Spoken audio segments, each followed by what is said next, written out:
Bismillahirrahmanirrahim. Dalam kitab Syarhus Sudur, Imam Asyuti menyampaikan, tapi di Lacak Buya juga ada qaul dari Ibnu Taimiyah. Dan Ibnu Taimiyah rahimahullah itu lebih sepuh daripada Imam Asyuti. Asyuti lahir sekitar 800 Hijriahan ya. Kalau Imam Taimiyah itu lahir sekitar 661 Hijriah. Jadi lebih senior Imam Ibnu Taimiyah gitu.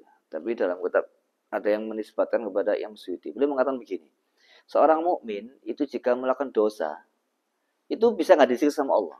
Seorang mukmin yang melakukan dosa, itu bisa nggak disiksa dengan sebab 10 hal. Dan dia perhatikan itu betul ada hadisnya masing-masing. Setiap satu ada sebab. Hadisnya panjang, ini diringkas. Ya. Wal mu'min idza fa'ala sayyi'atan fa inna 'uqubataha tandafi'u anhu bi 'ashrati asbab. 10 sebab yang bisa menghilangkan siksa orang mukmin yang berbuat dosa. Maka ada yang mengatakan kalau nggak salah siapa Gus apa siapa ya? Apa pokoknya. Jadi yang boleh berbuat dosa itu kiai karena dia tahu cara menghilangkan dosanya. Karena dia bisa untuk untuk menghilangkan siksanya gitu. Karena dia tahu jalan kembali, jalan tobatnya. Nek kiai bisa bahaya. Ada yang malah begitu, lupa siapa apa Gus Dur apa ya. Jadi yang apa sih? Kiai Said siapa? Oh ya, jadi yang berbuat dosa itu yang boleh itu kiai karena dia tahu jalan bertaubat. Yang pertama, apa? Supaya kita atau orang mukmin nggak disiksa sama Allah dengan dosanya itu sebabnya ada 10. Yang pertama adalah an yatuba fayatubullahu alaihi, yaitu bertaubat. Baginda Rasulullah bersabda, at-taibu minadz-dzambi kaman la dzambalahu. Orang yang bertaubat dari dosa itu sebetulnya nggak punya dosa. Yang pertama taubat. Jadi kalau kamu berdosa, taubat. Yang kedua apa? Au yastaghfir lahu fayughfarulah. Atau yang kedua, dia minta ampunan kepada Allah. Astagfirullahaladzim, astagfirullahaladzim. Atau apa? Ya'malu hasanatin tamhuha, atau dia berbuat kebaikan-kebaikan yang bisa menghapuskan kejelekan. Dalam Al-Quran sudah banyak itu. Ada seorang sahabat berbuat dosa, wa atbi'is sayyi'atal hasanata tamhuha. Kan gitu. Itu bukan Quran ya, itu hadis. Sampai keliru. Ya. Wa khaliqin nasa bi khuluqin hasan ila akhir. Itu ada hadisnya, itu urut Al-Qur'an ya, panjang nanti disebutkan. Itu urut Nabi salat itu. Lanjut lagi, fa innal hasanati yudhibna sayyi'at. Jadi sesungguhnya kebaikan bisa menghilangkan, melebur kejelekan. Yang selanjutnya apa? Atau yad'u lahu ikhwanuhu al-mu'minuna wa yastaghfiruna lahu hayyan wa maita. Atau dia ini mendapatkan doa dari teman-temannya. Dan teman-temannya mendoakannya ampunan untuknya, baik itu teman yang hidup maupun teman yang mati. Jadi nggak jadi siksa. Dosanya wake, tapi yang mendoakan banyak, bisa hilang tuh, nggak jadi disiksa sama Allah. Aw yahduna lahu min sawabi a'malihim ma yanfa'uhu Allah bihi. Atau mereka teman-temannya, anaknya, kerabatnya itu memberikan hadiah kepadanya pahala amal kebaikannya yang bisa memberi manfaat. Itu yang Allah ngasih manfaat gara-gara amal itu. Atau apa? Atau yashfa'u fihi nabiyuhu Muhammadin sallallahu alaihi wasallam. Atau Rasulullah memberikan syafaat kepadanya. Membaca selawat 10 kali pagi. Kalau mati sebelum sore, wajabat syafa'atu. Dia wajib bersyafaat. Makanya kalau kita baca latif kan 10. Atas 10. Hadat 10, ya itu hadisnya. Kalau kita baca sore, selawat 10 kali aja, mati. Ya. Sebelum siang, sebelum pagi, maka kita mati, wajabat lahu syafa'at, kata baginda. Apa berani? Maka dia wajib bersyafaatku. Enak kan? Enak. Punya ilmu itu enak. Ya enggak? Enak itu enggak punya ilmu. Tapi kenapa orang enggak belajar, enggak punya ilmu? Karena hadir di majelis ilmu itu berat, Rek. Paham? Tapi berat sesama itu sama Allah dikasih balasan kontan dengan kemudahan-kemudahan hidup dan kemudahan ketika di akhirat kelak. Jadi kamu baca sampai dengan selawat 10 pagi 10 sore. Kalau baca 1000 kali 500 pagi 500 sore itu lebih bagus daripada langsung pagi tok ngono. Baca selawat pagi 1000 kali, sore enggak baca. Ya enggak apa-apa sih, tapi kan lebih bagus dua-dua. Ya, ada pagi ada sore. Atau apa?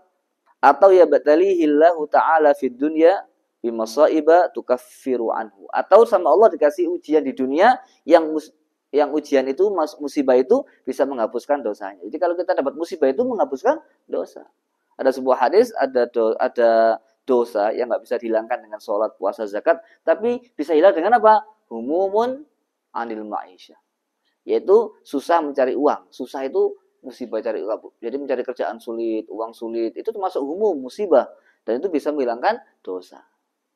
Jadi kalau ada orang itu kehilangan uang, kehilangan ini, boleh jadi itu adalah kebaikan bagi dia karena menghilangkan dosa, menghilangkan siksanya.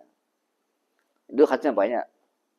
Au ya batalihi fil barzakhi bis-su'qati fayukaffiru biha anhu. Atau dikasih Allah apa? Di barzakh itu dikasih himpitan, dikasih siksa gitu kan. So'qah itu ya bisa jeritan atau dihempit gitu kan. Jadi ketika di barzakh sudah dihabisi sama Allah, sudah ditekan-tekan gitu, sudah disiksa ringan lah gitu ya. Jeritan kan bisa, ketakutan dan seterusnya. Au ya batalihi fi arasatil qiyamati min ahwaliha bima yakfiru anhu. Atau dikasih Allah apa? Dikasih Allah ujian di hari kiamat dengan ketakutan yang sangat ahwal itu ya ketakutan, kegelisahan dan kerepotan itu termasuk bisa menghilangkan, meringankan siksanya di akhirat berarti ini. Artinya setelah hisab itu maksudnya. Maksudnya siksa setelah perhitungan selesai. Jadi di kuburan sudah dihabisi, sudah disiksa dulu ibaratnya gitu ya. Gitu. Tapi ulama hampir sudah melihat, hampir mutawatir orang yang mengamalkan, membaca surat Al-Mulk tabarakallazi biyadihil mulku ya, itu setiap malam itu aman dari siksa kubur. Ini hampir nggak ada yang ulama yang tidak mengatakan ya. Semuanya betul. Nggak ada satu ulama yang apa mengatakan tidak, nggak ada. Hadisnya jelas, tapi tafsir satu pun nggak ada. Semua tafsir mengiyakan iya. Hadisnya banyak juga. Jadi kalau kepin aman dari siksa kubur, jangan sampai lupa setiap malam baca surat Al-Mulku. Cuma 5 menit itu. Satu malam itu panjang 12 jam misalkan. 5 menit sisakan 5 menit baca tabarok. Kamu sudah dikasih Allah keamanan dari sisa kubur. Ini sudah nggak ada ulama yang mengatakan tidak. Betul begitu semuanya. Nggak ada sing waqala laisa kadzalik, nggak ada sing. Semuanya mengatakan betul. Kan biasanya kan kalau ada hadis kan ada aja ulama-ulama itu yang gak begitu kan kan itu untuk orang-orang yang soleh yang alim enggak semuanya enggak ada begitu, semuanya sepakat wis pokoknya ini gitu. Paham tak kira? Kalau yang lain itu orang ya kadang ulama sing kepingin ini kepingin ngono ya ini enggak. Untuk ini kasusnya enggak ada sing tidak ada yang tidak, semuanya iya memang begitu.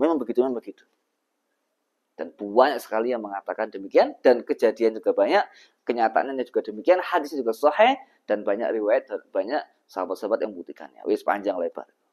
Yang terakhir apa? Au yarhamuhu arhamur rahimin. Yang terakhir ini apa, Rek?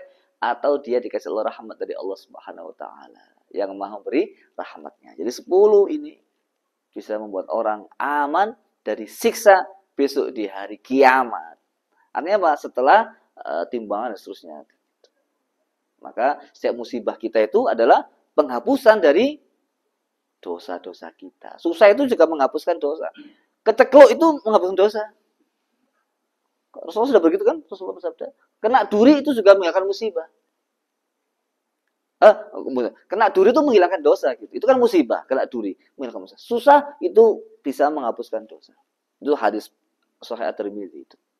Jadi di dunia ini orang mukmin selalu enak semuanya.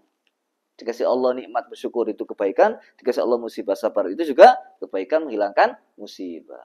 Sakit juga menghilangkan musibah. Wallahu a'lam bishawab.